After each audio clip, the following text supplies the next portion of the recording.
Pagi adik-adikku semuanya, ya semoga semuanya dalam keadaan sehat selalu, tetap semangat untuk pagi ini walaupun kita pembelajaran di sekolah kita ubah menjadi pembelajaran daring. Nah, untuk materi pembelajaran kali ini saya mau bahas sedikit terkait dengan gramatika. Apa itu?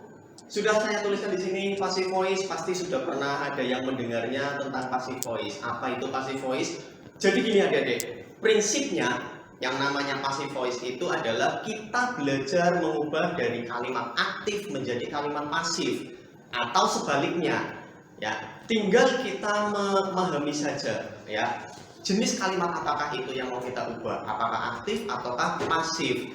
Nah, dalam bahasa Indonesia, karena bahasa Indonesia itu tidak mengenal yang namanya tenses ya.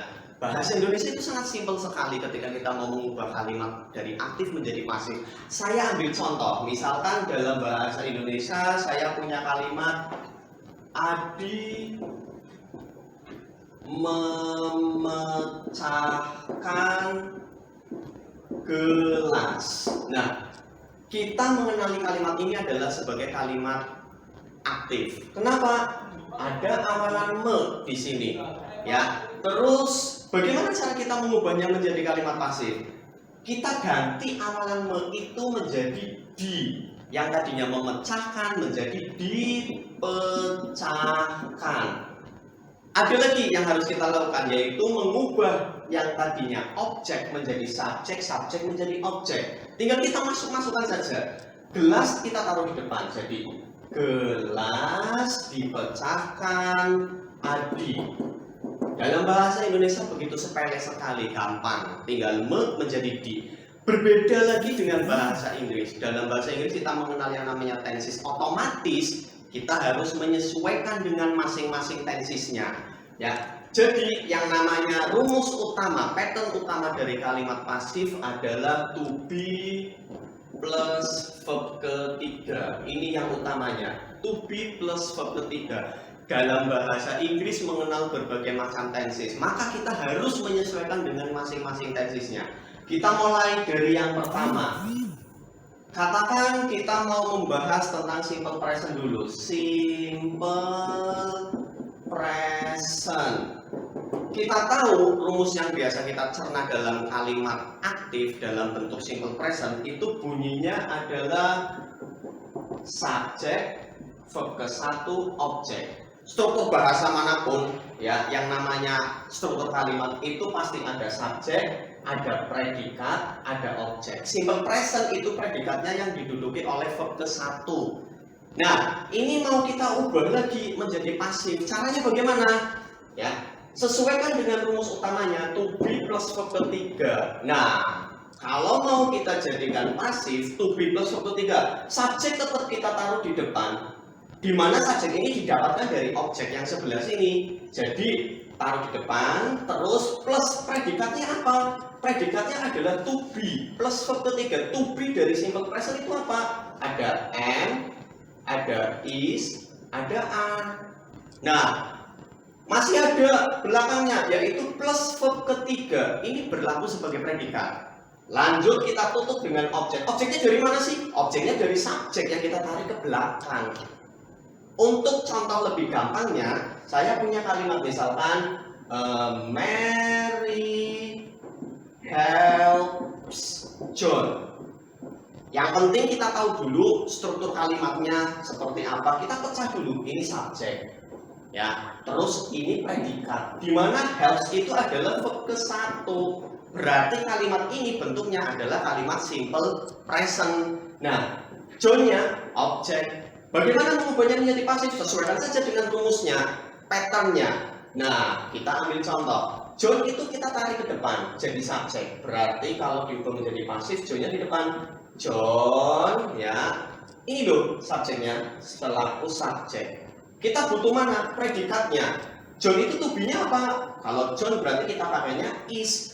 Kita semua pasti sudah tahu, sudah familiar. Am dipakai untuk subjek apa, is dipakai subjek apa, are dipakai subjek apa. Jadi tidak perlu kita perpanjang lagi, itu sudah di luar kepala seharusnya. John, kita masukkan is. Ini predikatnya. Lalu yang kita butuhkan apa? Verb ketiga. Sedangkan di sini pakainya verb ke-1. Ubah dulu verb ketiga. Pak, berarti kita harus hafal dong verb ke-1, 2, 3, 4 otomatis ya. Jadi pembagian am, is, are, was, were itu semuanya harus sudah di luar kepala. Serta kita harus tahu verb ke-1, 2, 3, 4-nya. Nah, ini disuruh diubah verb ketiga. Helps, berarti verb ketiganya helps adalah help. Nah, lanjut. Kita membutuhkan objek berikutnya. Objeknya dari mana sih?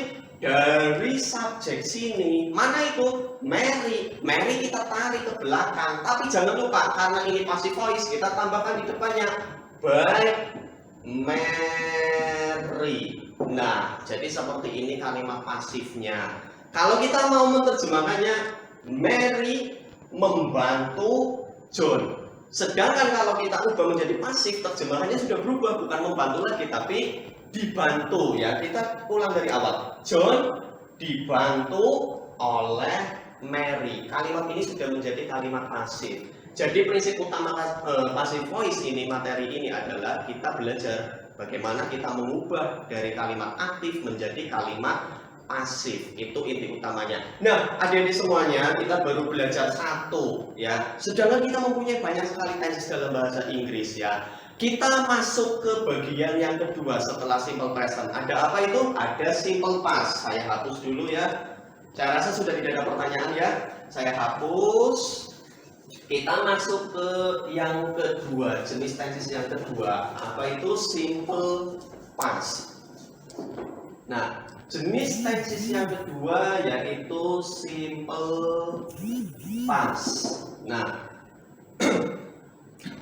bagaimana kita mengubah dari kalimat aktif menjadi pasif dalam simple past? Kita punya kalimat seperti ini. Untuk kalimat aktifnya subjek ya, predikatnya pakainya apa simple past? Pakainya verb kedua. Nah, terus objek. Untuk kita ubah menjadi pasif, berarti kita butuh pattern utama, yaitu to be plus verb ketiga. Bagaimana patternnya?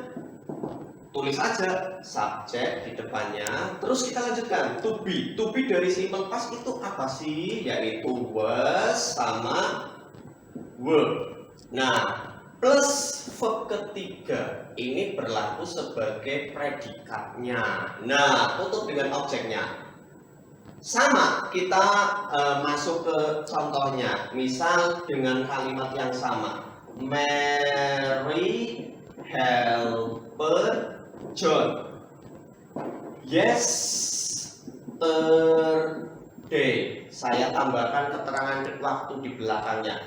Nanti walaupun kalimatnya sepanjang apapun, yang penting kita tangkap mana itu subjeknya, mana itu predikatnya, mana itu objeknya. Karena itu yang akan kita geser nanti ketika diubah menjadi pasif. Nah, mana subjeknya? Ini jelas. Predikatnya mana? Ini. Objeknya mana? Ini. Lah, belakang bagaimana? Ini keterangan. Udah, tinggalkan dulu aja. Yang penting kita tahu ini subjek, ini predikat, ini objek. Sedangkan predikatnya menggunakan verb kedua. Nah, mari kita lanjutkan berikutnya. Apa itu? Ubah menjadi kalimat pasif. Caranya bagaimana?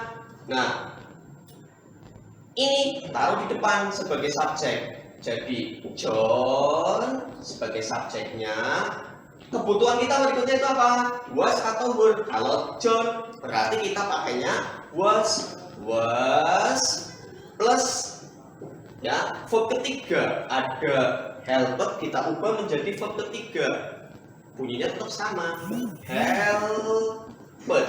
Yang kita butuhkan berikutnya adalah objeknya. Objeknya itu didapat dari mana? Dari depan, Mary, kita tarik ke belakang. Tapi jangan lupa tambahkan by Mary. Nah, ini predikatnya, yaitu to be plus verb ketiga. To be-nya itu ini, verb ketiganya itu ini verb ketiga. Nah, kalau kita cerna terjemahannya, Mary membantu John kemarin. Kalau kita ubah menjadi pasif, John dibantu oleh Mary. Yesterday-nya gimana? Yesterday-nya tempel aja di belakangnya. Yesterday, tangan di belakangnya saja. Adik-adikku sekalian tetap berada di dalam rumah, ya jaga kesehatan, tetap patuhi himbauan pemerintah untuk stay at home, ataupun misalkan kita harus berada di luar rumah, tetap kita harus menerapkan social distancing. Wassalamualaikum warahmatullahi wabarakatuh.